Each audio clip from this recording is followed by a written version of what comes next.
Hey Tessa, it's been a while since the last time I heard from you. Is everything good? I'm so sorry I didn't have time to text and call you as often as I used to. I'm a famous writer now and I've been swamped with interviews and book signings. Ugh. I hope you didn't take it too personal and forgive my carelessness. Hi Heather. Yes, things are going well, as usual. In fact, nothing much has changed since the last time I moved out of the house, actually. I'm surprised you brought that up. Are you still holding a grudge against me for marrying your ex-husband? It's been years, sis. You should be able to forgive me by now. We're family after all. I wish it were that easy. Losing my husband and getting kicked out of my house in one day was a lot to handle. As a matter of fact, I still haven't fully processed everything that happened, and I still feel the pain when I think about it. I know, sis, but how can you save a marriage that was no longer working anymore?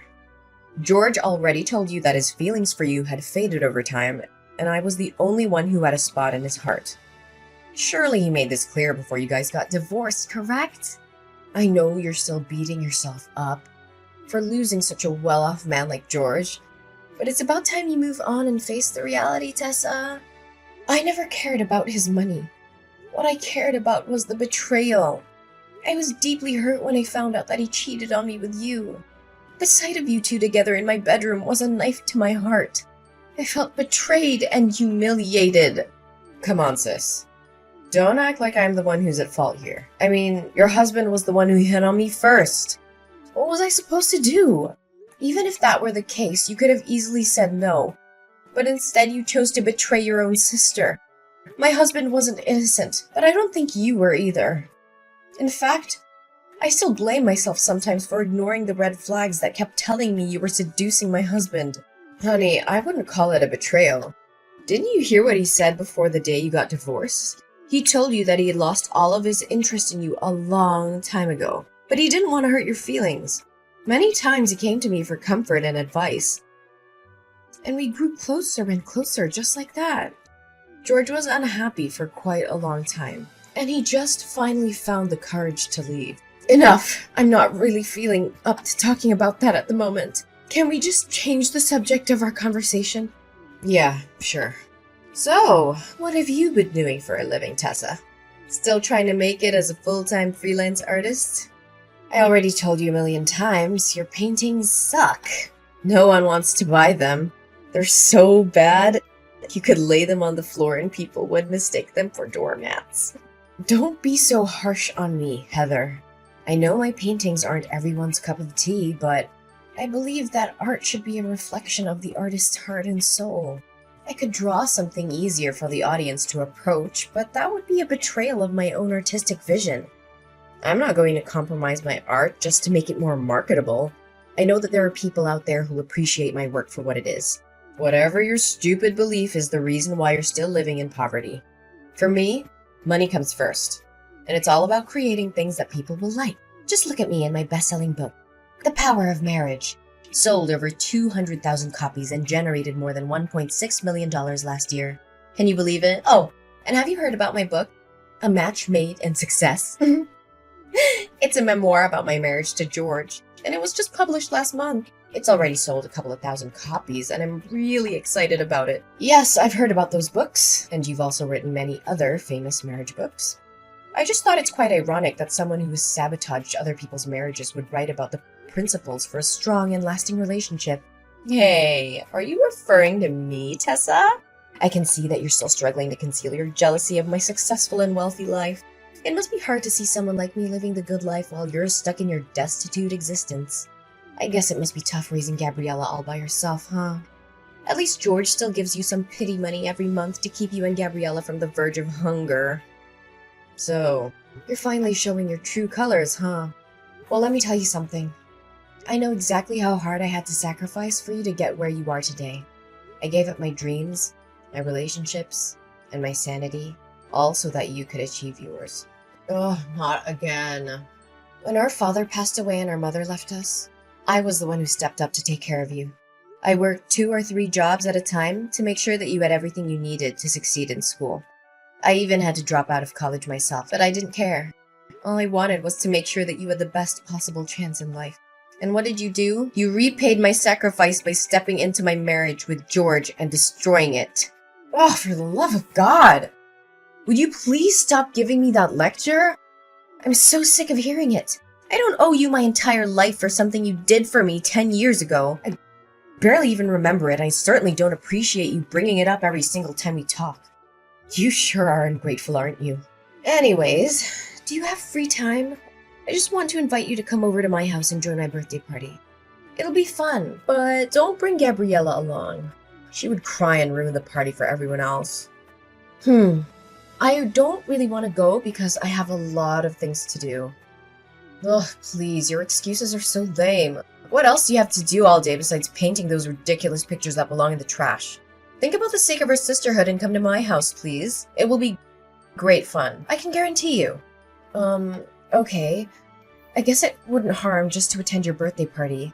We're sisters after all. I'll be there, but I'm not making any promises about how much fun I'll have. That's my sister. So I'll see you at 8 o'clock in the evening at my house, right? Don't forget about it.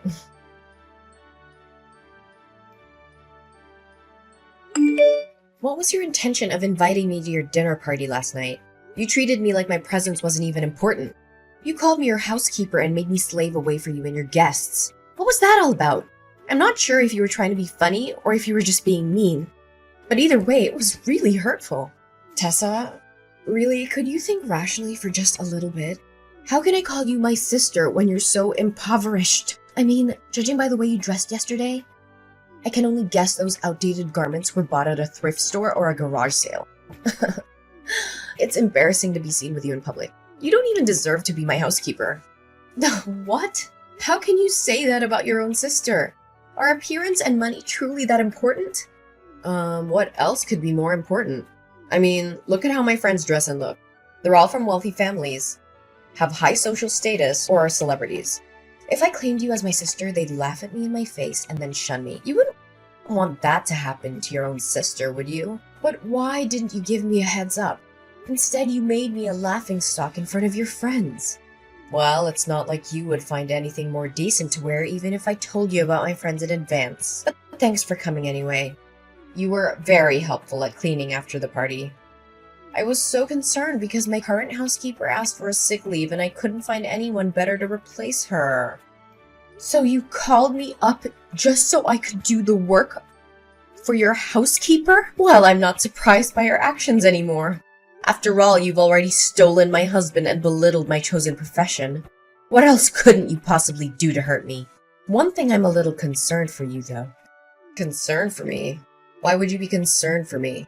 I have everything I could ever want. I'm at the top of my career. I own your former house and your wealthy ex-husband. And I'm living the best life imaginable. What could possibly be wrong? Well, I'm just interested to see how the audience will react when they find out that your marriage is not as perfect as it seems. Will they be disappointed? Will they be shocked? I can't tell for sure. What do you mean when saying that my marriage isn't perfect? We are both incredibly successful people.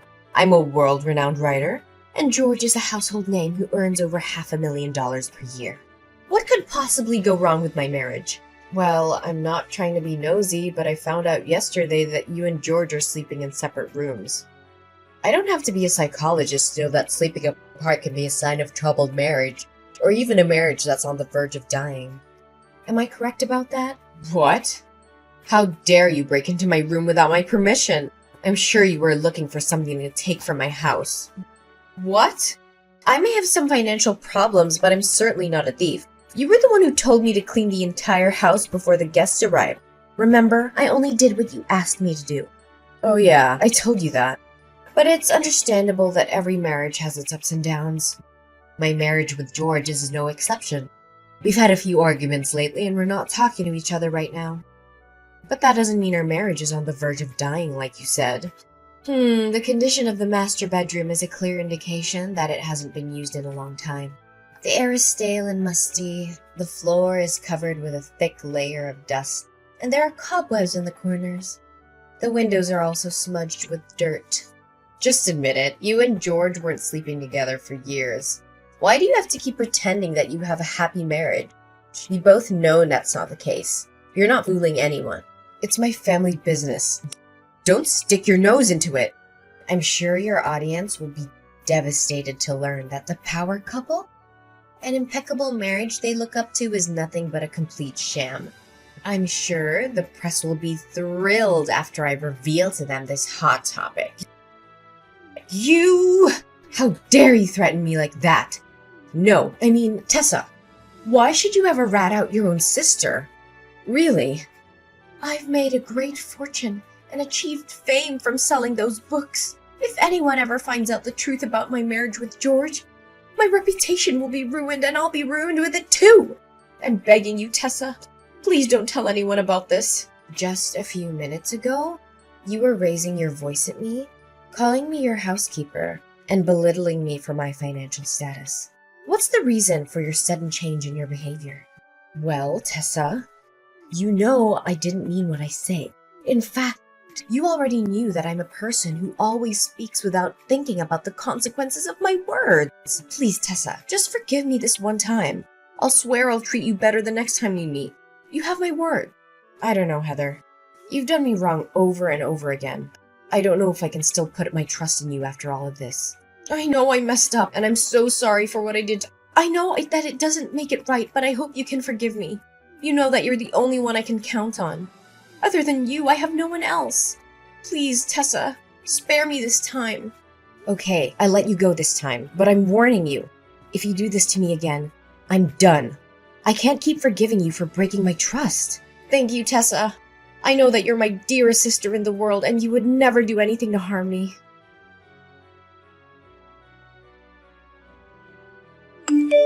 Tessa, are you there? I have something very important to talk to you about. Yeah, I'm here. What's up? I have something to ask you.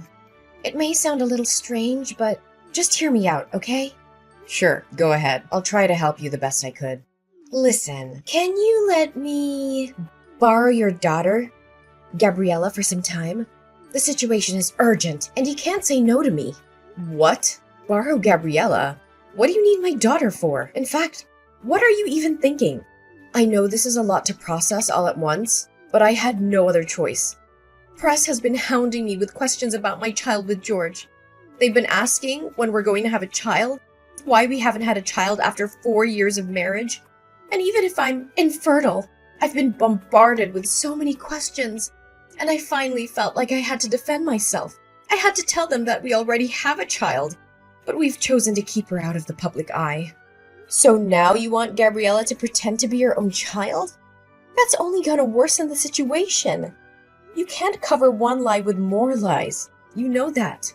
But what could I do in that circumstance?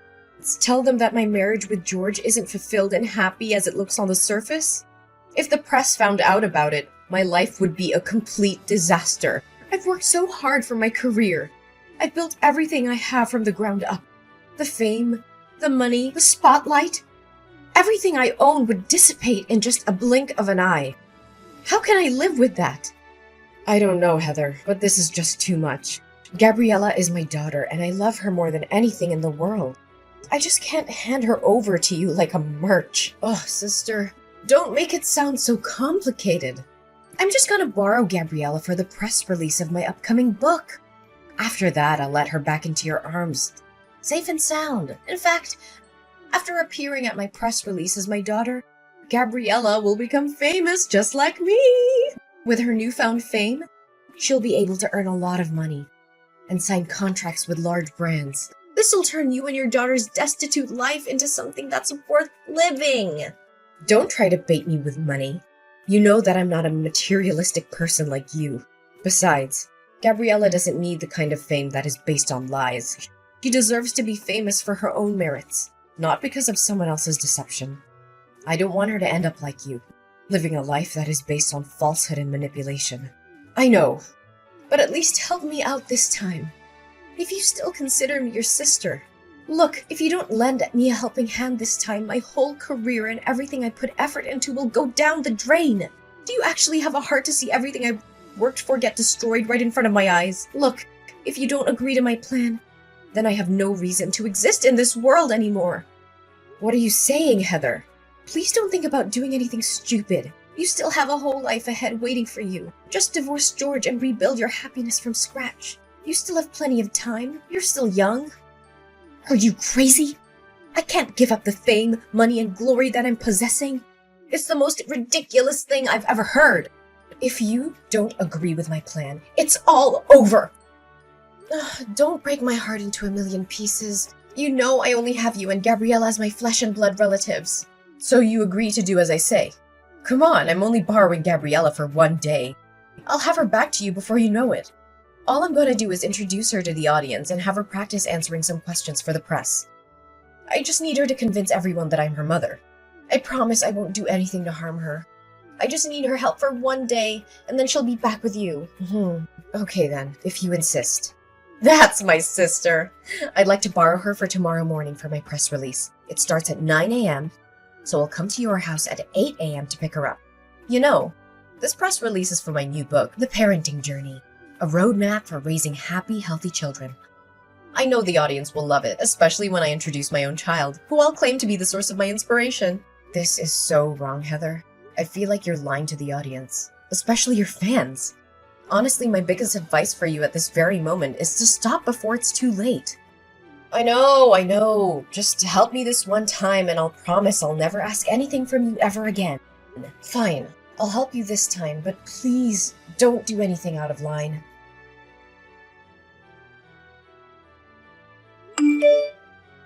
Heather, where are you and Gabriella? I've been waiting for you the whole day. You said you were going to return Gabriella to me by 1 p.m. Didn't you receive my innumerous texts and calls?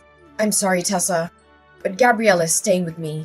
She's such a bright kid, and the audience fell in love with her immediately. Did you know that just today, my new book has sold a couple of thousand copies? It's thanks to Gabriella. Tessa, I think I'm going to keep her around. Will you let her stay with me? No! She's my daughter. How can I let you keep her? Oh, come on, Tessa. Do you honestly think that you're giving her the life she deserves with your scanty income? I, on the other hand, have a solid financial footing that I can guarantee you that I'll take a better care of her than you ever did. I promise Gabriella will be showered with fame and money when she's become my child. There's no way she's gonna agree with your stupid idea.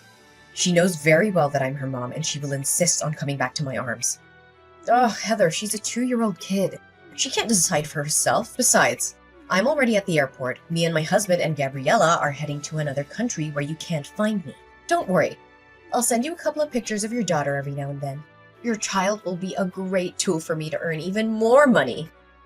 I knew you would do something like this. You know? What do you know about? Look, I overheard the conversation between you and George. You saw how the audience reacted to Gabriella, and you decided to exploit her for your own gain. You only wanted to use her as a tool to further promote the image of a perfect family that you're crafting. Do any of my words sound wrong to you?